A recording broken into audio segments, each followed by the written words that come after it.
जय श्री राधे कृष्णा दोस्तों, स्वागत है आपका मेरे YouTube चैनल भक्ति सागर ब्लॉग्स में। और आज हम सुनेंगे शीतला सप्तमी की कथा। शीतला माता की पूजा हमें कैसे करनी चाहिए, उसी के साथ शीतला माता को किन किन चीजों का भोग लगाया जाता है, इसकी प्राय 2 कथाएं हैं, वो भी हम सुनेंगे। उसके बाद हम एक विनायक जी की कथा और एक पीपल पंथवाड़ी माता की कथा भी सुनेंगे, क्योंकि इस दिन पीपल पंथवाड़ी पूजने का भी नियम होता है। इस दिन क्यों हमें होली के बाद 7 दिन जो है शीतला माता के अक्ते रखना चाहिए, इन सब के पीछे की कहानी हम जानेंगे। तो बने रहे हमारे साथ हमारे चैनल पर। इसी के साथ यदि आप हमारे चैनल पर नए आए हैं तो आप हमारे चैनल को सब्सक्राइब करके बेल आइकन का बटन जरूर दबाएं, इससे आगे आने वाले सभी व्रत त्योहार के नोटिफिकेशन की जानकारी सबसे पहले आपको मिल सके। तो चलिए इसी के साथ शुरू करते हैं शीतला माता की प्रथम कथा। शीतला सप्तमी का जो है होली के 7 दिन बाद में जो है ये पर्व आता है। इसे एक दिन पूर्व ही जो है भोजन बनाकर और उसे शीतला सप्तमी के दिन जो है हम खाते हैं, माता जी को भोग लगाकर और पूजन अर्चन कर। इसके पीछे की जो विधि और कहानी है वो हम सुनेंगे। तो पहली कथा शुरू करती हूँ मैं। शीतला सप्तमी के दिन आए, सभी गांव वाले कहने लगे माता आई, माता आई। कोई हलवा बनाए, कोई पूरी बनाए, कोई खीर बनाए और तरह तरह के व्यंजन बनाकर माता जी को भोग लगाने लगे और प्रसन्न करने लगे। गरम गरम खाना भोग लगा, गरम गरम भोजन खाकर माता जी के शरीर में जलन उत्पन्न हो गई और जीभ पर फपोले पड़ गए और माता इधर उधर घूमने लगी और घूमते घूमते वह एक कुमार के घर गई। कुमार के घर जाकर उसने कुमार को कहा कि मुझे मेरे शरीर में जलन हो रही है और तुम मुझे अपनी मटकी का ठंडा ठंडा पानी पिला दो। कुमार ने माता जी को अपनी मटकी का ठंडा ठंडा पानी पिलाया और माता जी को बोला कि आप मेरे गारे में मिट्टी में लेट जाओ, उससे आपके शरीर की जलन शांत हो जाएगी। कुमार की बात सुनकर, कुमार की बात मानकर माता मिट्टी के गारे में लेट जाती है और ठंडी ठंडी मिट्टी के लेप से माता जी के शरीर की जलन शांत हो जाती है। फिर माता जी कुमार को कहती है कि मुझे भूख लगी है और कुछ खाने को दो। तब कुमार कहता है कि आज तो मेरे घर में भोजन नहीं बना है, लेकिन मेरे घर में कल रात की रात रोटी और छाछ रखी है, आप इसे ही खा के संतुष्ट हो जाइए। और माता जी एक दिन पहले बनी बासी रोटी, छाछ और राख खाकर संतुष्ट हो जाती है और प्रसन्न होकर कुमार को वरदान देती है कि पूरा गांव जलेगा लेकिन तेरा घर नहीं जलेगा और तेरा घर बचा रहेगा। ऐसा कह के माता जी वहां से चली जाती है।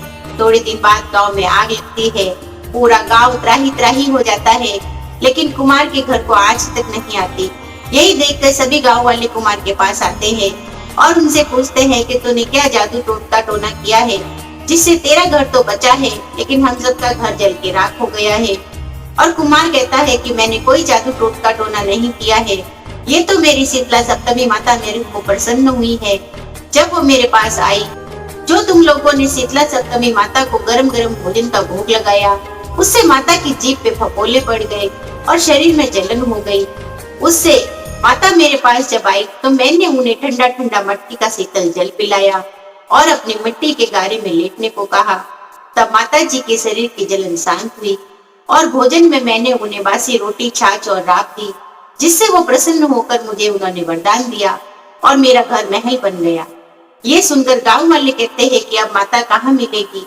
तब कुमार कहता है कि माता नीम की ठंडी ठंडी छाया में बैठी है और सभी गांव वाले नीम के पेड़ के पास जाते हैं जहां शीतला माता बैठी होती है। सभी माता जी से क्षमा मांगते हैं और उपाय पूछते हैं। तब माता कहती है कि होली के 7 दिन बाद में मेरे अक्ता रखा करो और ना तो नहाना है, ना ही नहाना है और ना ही कूटना, पीसना, काटना करना है।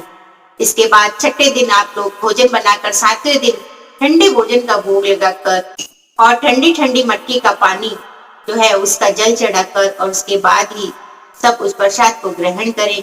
और 12 महीने बाद फिर से जो है होली के बाद के दिन आए और सभी ने माता जी के अक्ते रखे। ना तो किसी ने नहाया, न धोया, न काटा, न कूटा, न पीसा। और षष्ठी के दिन सभी ने बासी भोजन बनाकर सप्तमी के दिन उस बासी भोजन का भोग जो है माता जी को लगाया और सभी ने भोजन में राग, छाछ, रोटी और पंचकूटे की सब्जी, लापसी, हलवा, पूड़ी और भी तरह तरह के पकवान बनाकर माता जी को चढ़ाए और स्वयं भी प्रसाद रूप में ग्रहण किए। सारा गांव फिर से हरा भरा हो गया और तभी से राजा ने पूरे गांव में ढिंडोरा पिटवा दिया कि सब होली के बाद के 7 दिन माता जी की अवता रखा करे और माता जी को भोग लगाने के बाद उस अवता को खुला करे। और सभी गांव वालों ने ऐसा ही किया। तो बोलिए शीतला माता की जय। जैसे माता ने कुमार पर कृपा करी वैसे सब पर करे, कहते सुनते पुकार भरते सब पर। तो ये थी शीतला माता की पहली कथा। अब हम सुनेंगे शीतला माता की दूसरी कथा। शीतला माता की दूसरी कथा में राजा के बेटे को जो है माता जी निकलते हैं और इधर कांची के बेटे को भी माता जी निकलते हैं। कांची माता जी का भगत होता है और वह अपने घर में साफ सफाई रख रखाव रखने के साथ साथ अपने बेटे को जो है ना तो गर्म भोजन खाने को देता है और ना ही नमकीन खाने को देता है। साथ ही घर में सब्जी में छोंक लगाना भी बंद कर देता है। उसके बाद उसी के विपरीत यहाँ पे राजा जो है प्रतिदिन व्यंजन बनाकर छोंक लगाकर अच्छे अच्छे व्यंजन बनाते हैं और शीतला सप्तमी माता का जो है पाठ पंडितों को बुलाकर यज्ञ और हवन पाठ करना शुरू कर देते हैं। उसके बाद में छोंक लगी सब्जियों की खुशबू सूंघकर जो राजकुमार होता है उसे खाने का मन करता है और वह उन्हें इकलौता होने के कारण मना भी नहीं कर सकते। पुत्र प्रेम में विवश जो है राजा अपने राजकुमार को सब कुछ खाने की अनुमति दे देते हैं। इससे राजकुमार का कोट सही नहीं होता और वह और भी जो है बढ़ जाता है और वह सोचने लगते हैं कि एक गरीब का बेटा तो फटाफट से ठीक हो गया और मैं माता जी को इतने दिनों से प्रसन्न कर रहा हूँ, लेकिन मेरा पुत्र ठीक क्यों नहीं हो रहा है। और यही सोचकर वह सो जाता है। रात को स्वप्न में शीतला माता आती है और राजा से कहती है कि मैं तुम्हारी भक्ति से प्रसन्न हूँ। जो पाठ पूजा तुमने मेरे लिए की है वो सभी सही है। अपने घर में छोंक नहीं लगाना चाहिए। नमक का खाना जिससे तुमने अपने घर में छोंक लगे,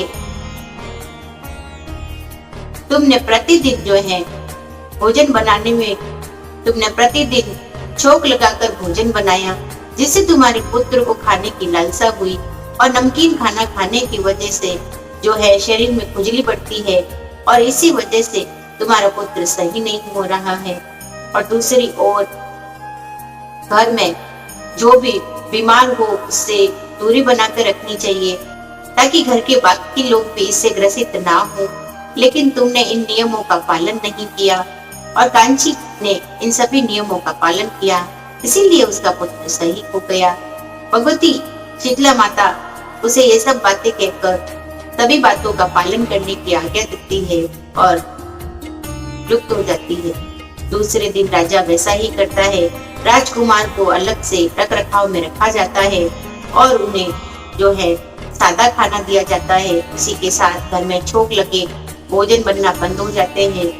इस सब बातों का पालन करने के बाद राजकुमार का स्वास्थ्य ठीक हो जाता है और तभी से राजा शहर में ढिंडोरा पिटवा देते हैं कि शीतला सप्तमी के दिनों में कोई भी घर में छोंक लगे भोजन ना बनाए।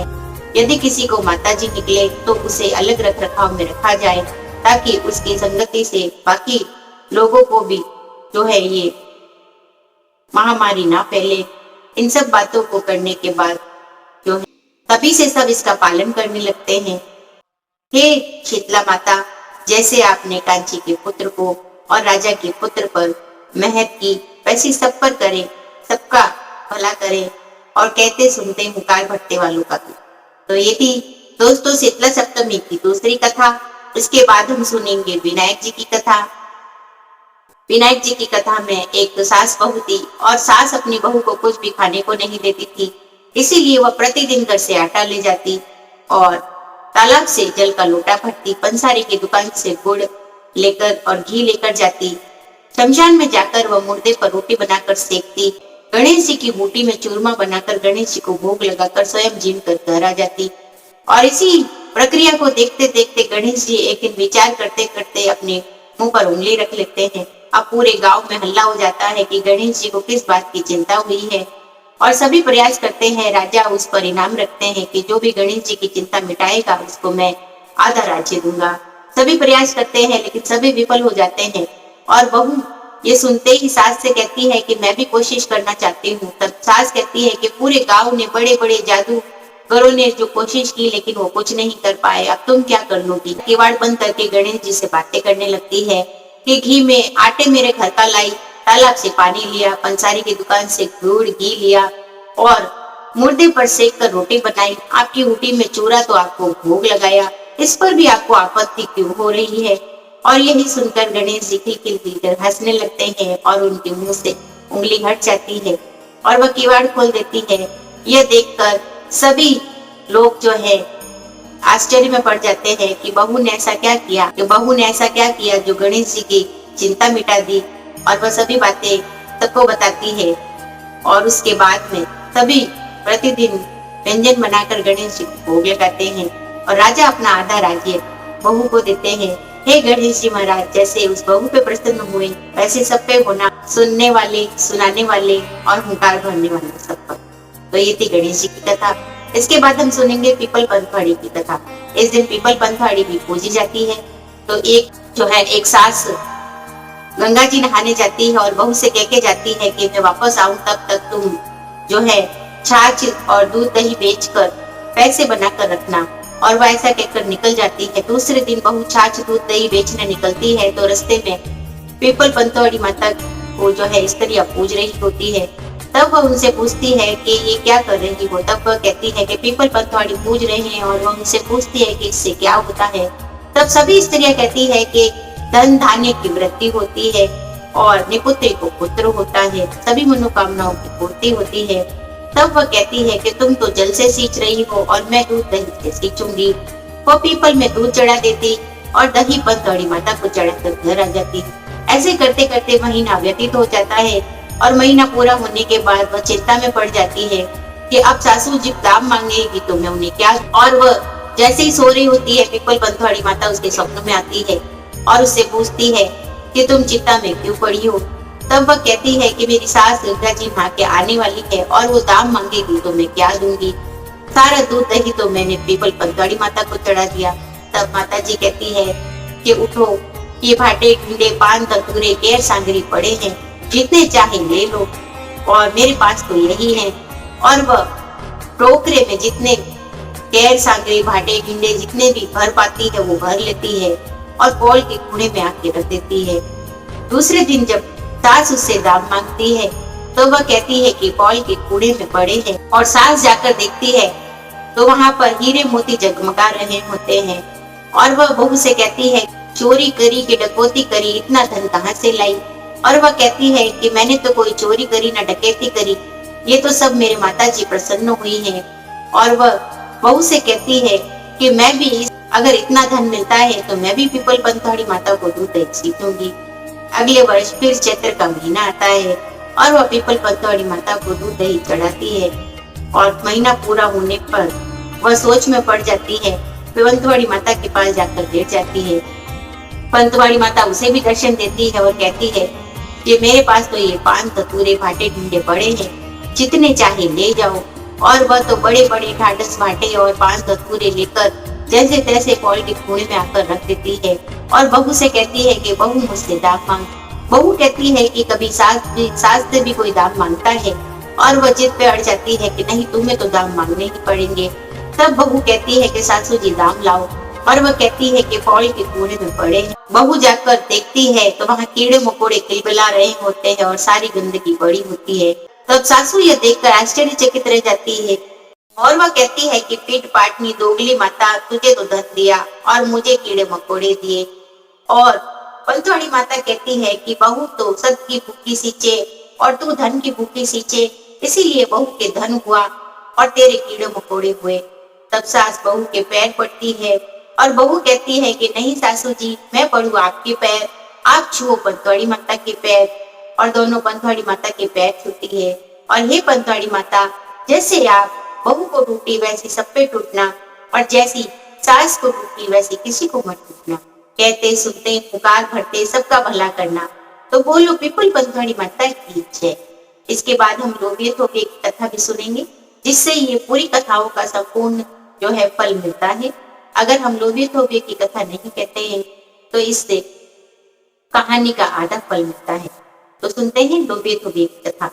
एक लोबिया था, एक थोबिया था, दोनों में झगड़ा हो जाता है और ऊपर से नारद जी आके कहते हैं कि मैं तुम्हारे झगड़ा कल मिटा दूंगा और तुम क्यों झगड़ रहे हो।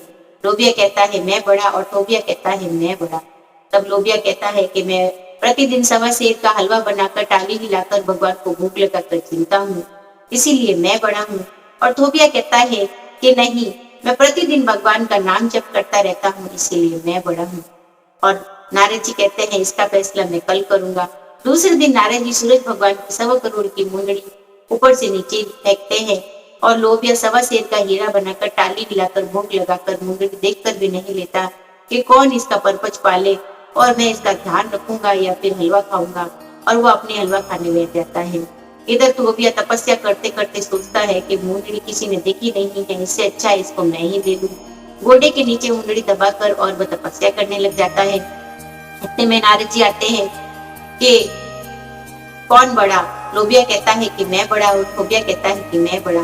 तब नारद जी उसे कहते हैं कि मांडी उठा, और मांडी उठाते ही मुंदड़ी निकलती है। नारद जी कहते हैं कि तेरी तपस्या भंग हुई, तूने जो है चोरी की और तुझे चोरी लगी। तब थोबिया कहता है कि मुझे माफ कर दो और मेरी जो है तपस्या का फल मुझे कैसे मिलेगा। तब नारद जी कहते हैं कि कहानी कथा कहने वाली व्रत बरतोलिया करने वाली यदि सभी कहानी कहेगी और तेरी कहानी नहीं कहेगी, 7 बार तेरा नाम नहीं लेगी, तो वो फल तुझे हो जाएगा। और इसी प्रकार हर कहानी कहने के बाद 7 बार जो है लोबिया थोबिया का नाम लिया जाता है और उनकी भी कहानी कही जाती है। तो ये थी लोबिया थोबिया की कहानी, और इस कहानी को सुनते समय हमें बुखार नहीं बनना चाहिए। साथ ही हम सुनेंगे आड़ी बाड़ी की कथा। आड़ी बाड़ी कान कवारी, बीच में बैठी कन्या कुंवारी, कन्या कुंवारी गाय पूजे, अन्न पूजे, धन पूजे, लाभ पूजे, लक्ष्मी पूजे, सूरज चंद्रमा जी रिवाड़ी पूजे, शिव पार्वता जी रिवाड़ी पूजे, विष्णु लक्ष्मी रिवाड़ी पूजे, बालाजी री राक्षा पे रिवाड़ी पूजे, ठाकुर जी महाराज रिवाड़ी पूजे, बाल गोपाल रिवाड़ी पूजे, तुलसा माता रिवाड़ी पूजे, पीपल पंथवाड़ी रिवाड़ी पूजे, भूलिया चुकिया सभी देवी देवता रिवाड़ी पूजे। वाड़ी पूजिया काई होवे, अन्न होवे, धन होवे, लाभ होवे, लक्ष्मी होवे, सोना रटाकला, चांदी रहाकला, भाई को मान, भोजाई को दान, उठो भाई उठो थाने चौथ विनाय। तो ये थी संपूर्ण कथा। यदि आपको मेरे द्वारा सुनाई गई कथाएं अच्छी लगती है तो आप अपने परिवारजनों के साथ, मित्रों के साथ इसे शेयर करें और सपोर्ट करें हमें, ताकि हम इसी प्रकार की कहानी कथा आपके लिए प्रतिदिन लाते रहें। और इसी के साथ आपको शीतला सप्तमी की हार्दिक शुभकामनाएं। आपका दिन शुभ और मंगलमय हो, इसी कामना के साथ मिलते हैं हमारे अगले वीडियो में अगली जानकारी के साथ। तब तक के लिए जय श्री राधे कृष्णा, राधे राधे दोस्तों।